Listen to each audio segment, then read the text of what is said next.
The daily life and situation of concubines in the light of the findings revealed by historical documents.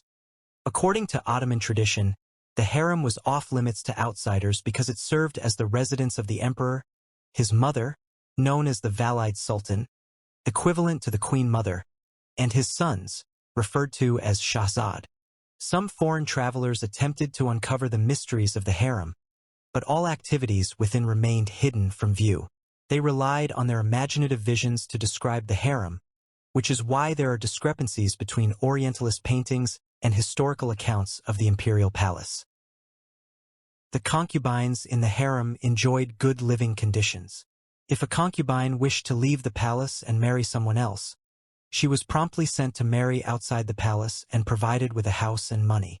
Very few concubines were forced to remain at the imperial palace. As Islam encourages granting freedom to slaves, white concubines could receive an emancipation document after serving for 9 years. This practice was also applied to African concubines, who were required to serve for 7 years before being emancipated. Until the 14th century, Ottoman emperors selected their wives from among Christians, but they began to prefer Muslim women in the 15th century. After the first half of the 15th century, the empire's dominance over neighboring states and principalities ended interdynastic marriages.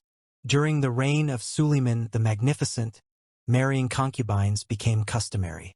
However, when Suleiman entered into a religious marriage with his beloved concubine Harem, it was not accepted by society. Each room in the harem housed a varying number of concubines, depending on their status. Upon entering the palace, concubines received daily wages, a practice that continued until the end of the Tanzimat era. After this period, they were provided with monthly wages. Historical records indicate that Valide sultans formed political alliances with statesmen and high-ranking soldiers to maintain their power.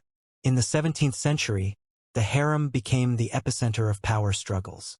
Various factions emerged, with sultanas vying to place their own sons on the throne. Valide sultans played a crucial role in preserving the Ottoman dynasty, striving to protect the lives of the emperor's sons, a challenging yet essential duty. By the 19th century, Westernization influenced Ottoman court music, making the piano and mandolin popular. During the Tanzimat era, a Western music orchestra was established within the court's harem. The band and orchestra rehearsed twice a week, while the Insaz and Kabasaz bands practiced once a week in the harem. In the Grand Guest Hall of Dalmabas Palace's harem, a Western music orchestra consisting of 60 concubines played the violin, cello, and contrabass.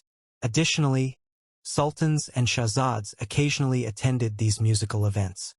The book emphasizes that concubines were not unique to the Ottoman palace. Wealthy individuals of the time also had one or more concubines in their households, as documented in wills. These concubines worked in the house or kitchen, or served as nannies or wet nurses.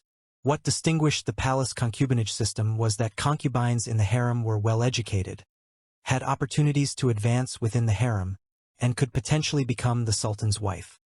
Concubinage persisted until the end of the 19th century. While most concubines were purchased from slave markets, some were gifted by state officials during the 19th century. Additionally, concubines were primarily brought from the Caucasus or Africa. Data from 20 registries in 17th century Istanbul show that out of 1,242 men, 1,147 had one wife, 84 had 2 wives, 7 had 3 wives, and only 4 had 4 wives. A study of 19th century Bursa's inheritance records revealed that 353 out of 361 married men were in monogamous relationships. These studies also indicate that concubines outside the palace were generally not married by the head of the household.